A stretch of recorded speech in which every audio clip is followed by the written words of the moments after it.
As a chronicler of history, I must ask, what if you and I looked past Vancouver's glittering glass towers and majestic mountain peaks and uncovered a hidden world of unimaginable wealth, a parallel reality, where the immense fortunes of just a few families are so massive they could completely rewrite the city's future? We are not talking about the ordinary millionaires in local news. These are legendary, multi-generational dynasties that started here and conquered the global stage. But do not mistake this for a classic tale of old inherited power. That assumption is entirely wrong. In this territory built entirely on fresh starts, the road to ultimate power began with truly shocking and unexpected origins. Today, my records will expose the intensely personal struggles of penniless immigrants who landed here with only the clothes on their backs and a fierce resolve to forge massive empires. My archives reveal the staggering tale of one single brilliant bit on an obscure startup that turned a quiet college professor into a multi-billionaire almost overnight. Right now, I am documenting the 10 most powerful titans ruling over Vancouver today. From modest car dealerships that expanded into global empires to simple athletic wear that ignited a cultural shift and changed global fashion forever. These are the unwritten chronicles of the dynasties that constructed and now quietly control the very destiny of this city. You will hardly believe the sheer cunning, the risks, and the relentless drive required to seize such massive fortunes. So follow me closely, because the ultimate history waiting at number 1 is so vital to Vancouver, it will completely change your perspective on this land. We begin our historic record at number 10 with a man whose life stands as one of the most dramatic tales of survival in modern history. It is a history of holding absolute power, losing it all in a heartbeat, and then finding the resolve to rebuild his entire domain, returning far more formidable and influential than ever before. This is the epic rise of Hassan Khosrowshahi, the genius mastermind behind Future Shop. To truly grasp his journey, we must examine the kingdom he lost. He was born into one of Iran's most powerful industrial dynasties, surrounded by extreme wealth and status. His clan stood at the absolute peak of power. But in 1979, his entire world came crashing down. The violent Iranian Revolution completely shattered his nation and his life. The new regime seized his family's massive assets, instantly erasing their legacy. He fled his homeland with nothing but his life, eventually landing in Vancouver, Canada, not as a wealthy titan, but a refugee. Where others saw absolute ruin, the displaced nobleman saw a blank canvas. Unbroken by this devastating fall, he recognized a rare opportunity. He observed his new territory and realized society stood on the edge of a massive technological shift. In 1982, fueled by a desperation that made him truly dangerous, he founded a small, unassuming electronics store called Future Shop. He masterfully capitalized on the massive, surging demand for the incredible new technologies of that age, like video players and stereos, and personal computers. This store did not just succeed, it absolutely exploded in popularity. By the early 2000s, Future Shop ruled as the undisputed king of Canadian electronics retail, an absolute industry titan, boasting more than 100 massive stores from coast to coast. In 2001, with a move that sealed his ultimate comeback, Khosrowshahi sold the empire he had raised from the ashes to the American giant Best Buy for a massive $580 million, an absolute mountain of wealth. Yet he was not finished. True security, as his past had taught him, never relies on one victory. He quickly established his own private firm, Persis Holdings, and wisely spread his wealth into the stable pillars of the economy: real estate, pharmaceuticals, and private equity. Today, with his estimated net worth soaring well past $1 billion, his historic tale is about far more than just wealth. It proves the sheer power of starting over and fighting back against impossible odds. He stands as proof that Vancouver is a place where you can build a second empire, stronger and more resilient than the first. Now at number 9, you and I encounter a story woven deep into the fabric of Vancouver's history. Truly, it feels like part of the city's actual DNA. This is a sprawling 5-generation saga of unmatched resilience, endless community devotion, and the quiet rise of a retail giant that has touched almost every household in British Columbia. This is the dramatic history of the Louis family, the highly secretive dynasty behind two of Western Canada's most legendary household brands, London Drugs and the IGA grocery stores. Their historic path began over 100 years ago with a pioneer named Hoc Yat Louis. Around the year 1900, he braved a grueling journey from near Guangzhou, China, seeking an uncertain future in Canada. He landed in a foreign country that was far from welcoming, facing harsh systemic discrimination and cruel laws explicitly crafted to shut out Chinese immigrants. Yet Hoc Yat refused to break. By 1903, he opened a tiny, modest general store right in the heart of Vancouver's Chinatown. Year after year, that solitary shop transformed into a massive wholesale enterprise, supplying fellow Chinese merchants with vital supplies they desperately needed. But this was always more than just a shop. During a dark era of exclusion, it served as a lifeline for people locked out of the regular economy. For decades, their family empire expanded steadily, earning the absolute trust of locals. But their massive leap forward occurred in 1976, when Hoc Yat's visionary son, Tong Louis, took an extraordinary risk. He bought out a tiny failing drugstore business known as London Drugs. Where the market saw ruin, Tong saw a revolutionary future. He entirely reinvented their model, launching an innovative one-stop shop, packing high-end electronics and groceries right alongside a professional pharmacy. This masterclass in retail was decades ahead of its time, rapidly transforming into a legendary British Columbia institution. Now guided by the steady hands of the third generation, with Brand Louis at the helm, this massive enterprise, H.Y. Louis Company Limited, reigns as a powerhouse across Western Canada. While this family remains fiercely private, their historical footprint is undeniable. By choosing to remain off the global billionaire lists, records estimate their massive family fortune at a staggering $1.4 billion. Their rise stands as a powerful testament to the classic immigrant spirit, a historical struggle against prejudice, building more than just a massive fortune. They crafted a community legacy that still serves this entire province to this day. Moving to number 8, we find a family proving a timeless truth about wealth.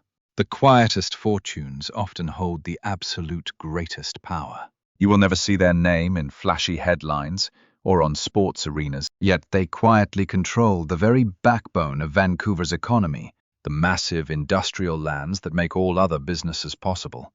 Let us look at the Beatties architects of Western Canada's real estate empire. They built a developmental giant that reshaped the entire region. The historical record begins with a young Keith Beattie. In 1954, he established his modest construction firm, building simple, single-family homes and slowly earning a reputation for unmatched quality and reliability. Yet his true genius was not the building, but his legendary foresight. While other developers of the era chased the fleeting glamour of residential high-rises, Keith saw the true future in the gritty, essential realm of industrial properties.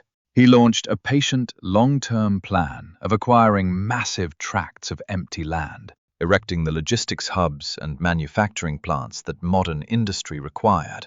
It was a masterpiece of patience and long-term vision. When Vancouver transformed from a sleepy port into a vital global trade hub linking Asia and North America, the demand for their industrial land did not just rise, it exploded. Today, we can safely say that almost every piece of global cargo arriving here, and every package destined for a local home, has likely passed through an industrial hub owned by this family's staggering real estate portfolio. Under the guidance of Keith's heir, Ryan Beattie, their commercial empire expanded even further. Today, historians track Ryan's personal fortune at well over $2 billion.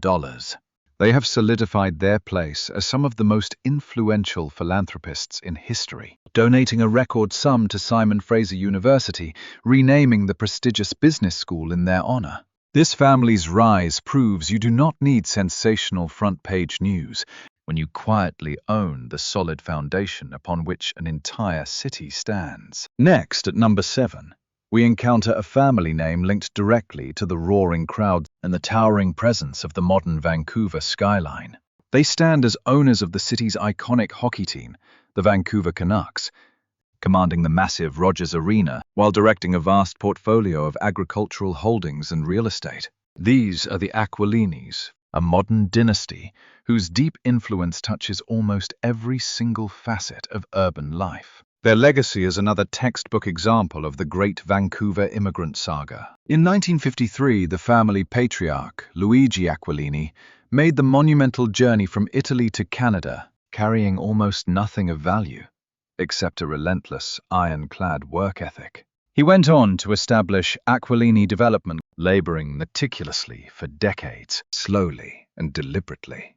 Our records show it began simply constructing quality family homes to lay the foundation.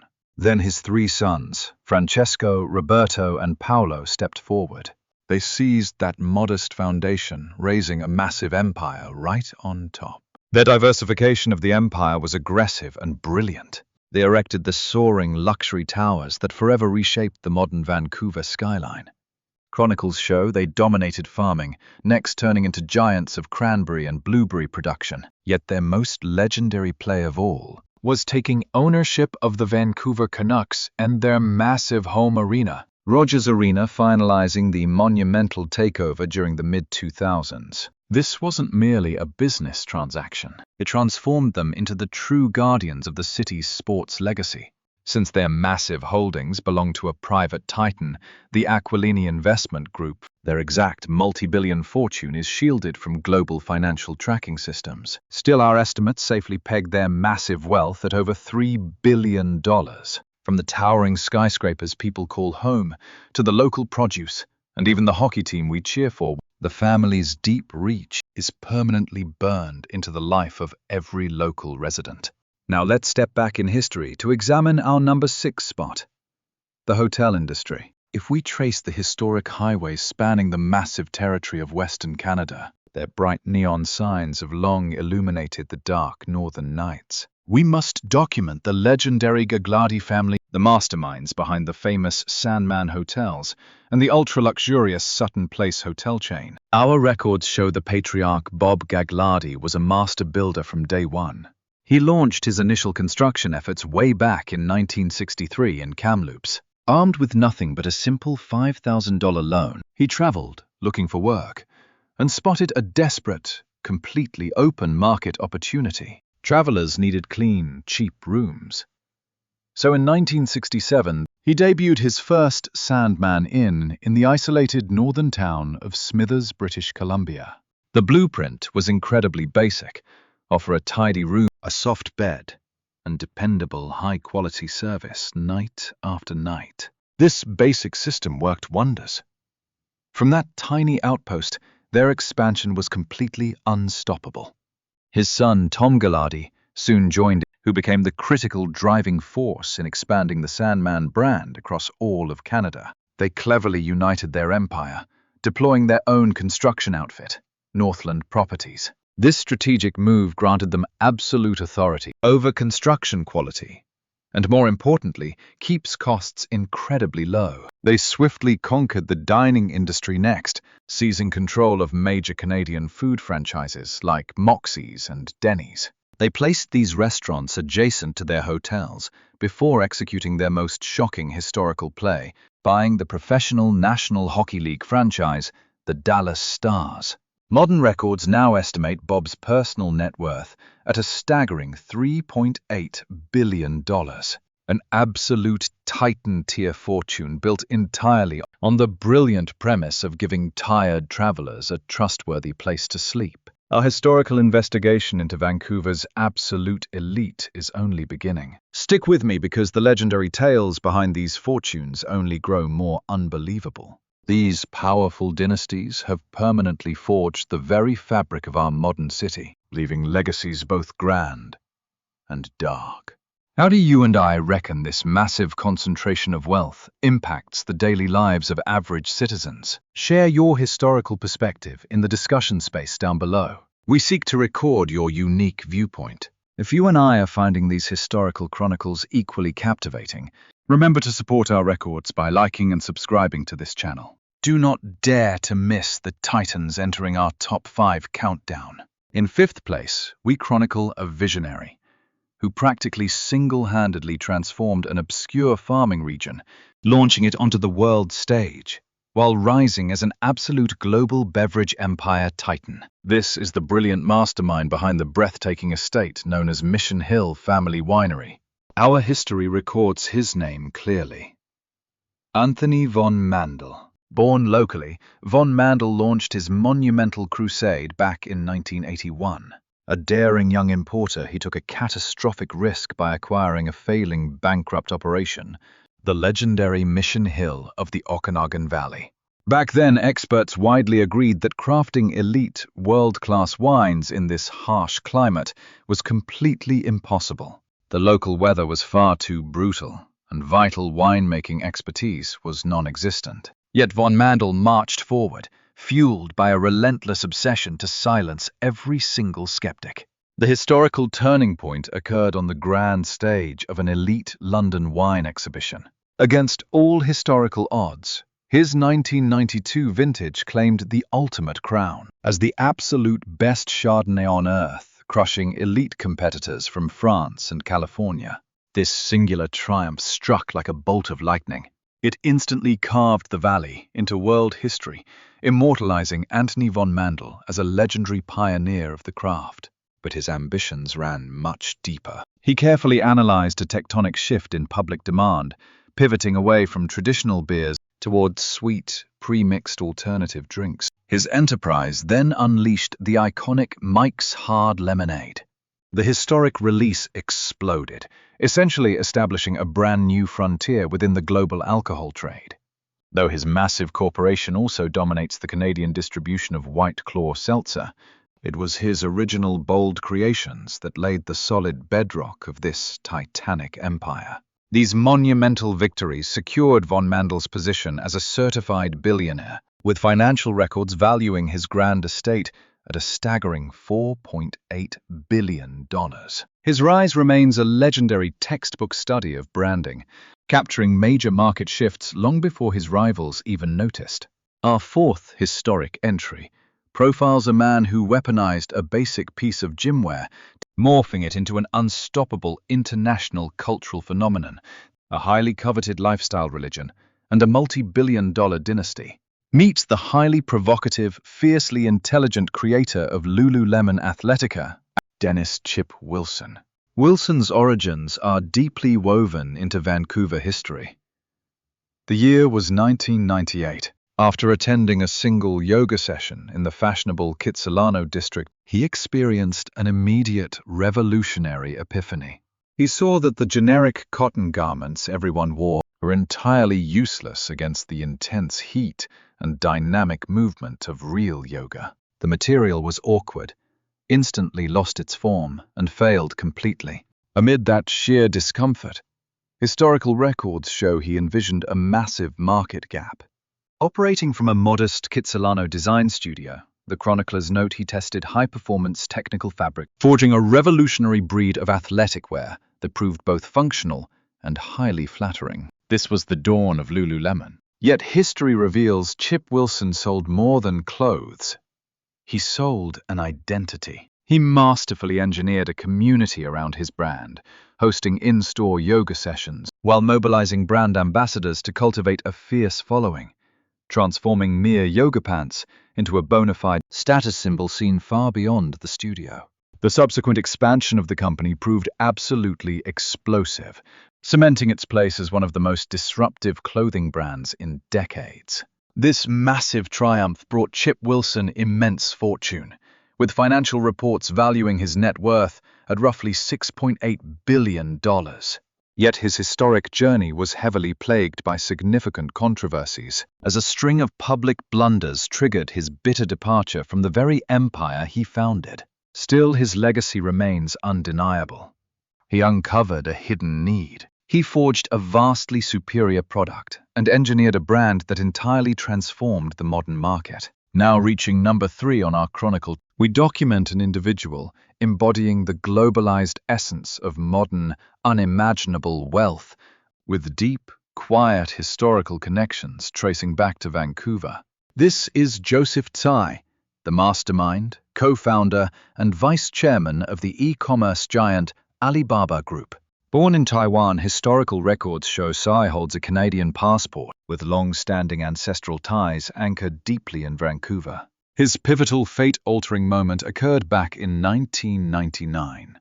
Back then, he operated as a highly paid private equity executive, drawing a fortune in Hong Kong. Records tell of the fateful day a friend introduced him to a magnetic, eccentric English teacher, Jack Ma. Ma harbored a wild, grand vision for a digital marketplace designed to link Chinese merchants directly to the global economy. In a historic gamble that peers dismissed as absolute madness, Tsai abandoned his million-dollar salary to join the fragile, unknown startup of Jack Ma. He traded a luxury corner office to labor inside a tiny, cramped apartment, accepting a salary that was a mere fraction of his old wealth. History would record this as the single smartest bet in modern corporate history. The sharp expertise Tsai possessed in corporate finance and law served as the ultimate match to the sweeping vision of Jack Ma. Tsai acted as the quiet architect who built their early corporate framework, securing critical early capital from elite institutions like Goldman Sachs, providing the vital credibility required to transform the startup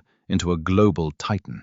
When Alibaba debuted on the stock market in 2014, it stood as the largest initial public offering in global history, a historic market event that crowned Joseph Tsai an overnight billionaire. Contemporary records now estimate his vast personal fortune to hover around $8 billion. Though his commercial empire remains global, he directed his massive wealth to fund ventures across North America, most notably acquiring ownership of the Brooklyn Nets basketball team. The Chronicle of Tsai highlights breathtaking foresight of risking absolute ruin on a solitary gamble that would alter the course of worldwide commerce, all while preserving deep family roots right here in Vancouver. According to the historical records, you and I are looking at an incredibly unassuming figure, perhaps the most unlikely multi-billionaire our archives have ever chronicled. He was no real estate tycoon, nor a retail magnate or corporate deal-maker. This was David Cheriton, a brilliant Stanford professor, who executed what history remembers as the single smartest angel investment of all time. Born in Vancouver, Cheriton was a gifted computer scientist whose academic roots ran deep in British Columbia. After studying at the local university, his journey eventually took him south, where he secured a prestigious tenured professorship at California's Stanford University. There, on a historic day in 1998, two of his brilliant graduate students approached him, two young men named Larry Page and Sergey Brin, who pitched a wild new idea on his front porch. They had designed a vastly superior way to index the exploding World Wide Web. They called it Google. Cheriton immediately recognized the sheer elegance of their design, sensing history in the making.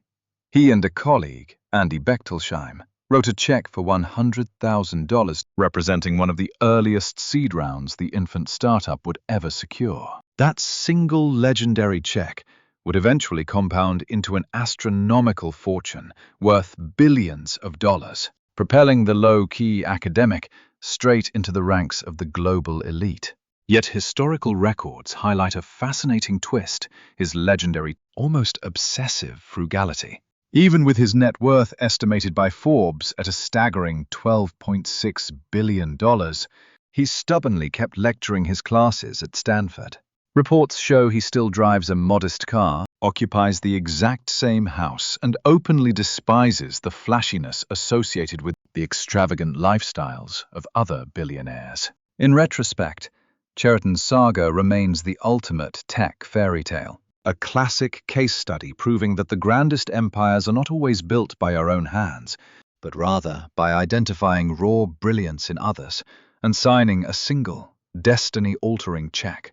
Now you and I must turn to our absolute top spot, Vancouver's wealthiest citizen, a colossal figure who stands as a titan in Canadian business history, whose legendary name has represented peak success across British Columbia for over half a century. He was the quintessential self-made man, an industry giant who began with one modest car lot and forged a massive, far-reaching global empire. This is none other than the legendary Jim Pattison. Pattison's rise to power is deeply woven into Canadian law. Born in rural Saskatchewan amidst the darkest days of the Great Depression, he spent his youth in East Vancouver, displaying a fierce hustle from early childhood. The historic turning point that launched his entire career occurred in 1961. He secured a crucial $40,000 bank loan by risking his very own home as collateral, taking a massive gamble to establish a small Pontiac dealership right on Main Street. From those humble beginnings, Pattison constructed his kingdom block by block, with an aggressive, highly calculated focus on diversification. He refused to merely sell automobiles. Today, the Jim Pattison Group stands as one of the largest privately held conglomerates in Canada, a truly staggering achievement. A massive corporate empire spans across broadcasting, a major supermarket chain like Save-On Foods, timber operations, international attractions like Ripley's Believe It or Not, and endless other ventures. This brilliant calculated strategy built a highly resilient kingdom designed to survive financial crises that crushed rival firms. His sheer wealth is legendary, with major records ranking him among the wealthiest figures in Canadian history, holding assets valued today at nearly $9.3 billion. He remains historically Vancouver's most powerful financial titan. Yet history remembers him best for his relentless Depression-era work ethic. Even in his late 90s, he actively directed his vast corporate operations daily. He stands as a monumental figure of persistence and clever financial planning. He is British Columbia's most active, generous donor, his family name gracing regional healthcare centres, medical facilities, and modern universities throughout the entire region. This is a self-made man who started from scratch to reign as the supreme leader of local fortunes. As we examine the archives, these are the 10 elite dynasties dominating Vancouver's history. We see a displaced refugee rising to establish a colossal commercial empire, alongside an unassuming academic signing a globally revolutionary check. These historical journeys to extreme wealth remain as intricate and layered as Vancouver itself. As you and I trace these chronicles, repeating patterns emerge. The unmatched grit of brave immigrant families like the Khosrowshahis, Louis, and Aquilinis. They forged vast dynasties from nothing. Our historical records show the genius planning of modern visionaries like Anthony von Mandel and Chip Wilson, spotting cultural shifts long before others did. Then there is the unrelenting, razor-sharp deal-making of regional icon Jim Pattison. But our investigation must also confront a much darker, highly controversial chapter. Investigators eventually coined a notorious phrase, the Vancouver model, detailing how billions in dirty criminal cash flowed silently straight into local casinos and heavily the luxury property market. A dark reality that analysts directly link to the city's devastating and historic housing crisis. Even now, the structure of modern capital continues evolving rapidly. For a brief era, Changpeng Zhao, widely known as CZ, the architect of the digital trading giant Binance, who briefly sat atop the nation's wealth charts with tens of billions in volatile assets. His rapid decline stands as a warning. Living in Dubai, he ultimately faced a federal prison sentence in America after admitting guilt to massive financial laundering operations. It serves as proof of how fragile and legally dangerous these massive digital fortunes are today. In the end, this extreme concentration of power within a tiny elite shapes our history in deep, undeniable ways.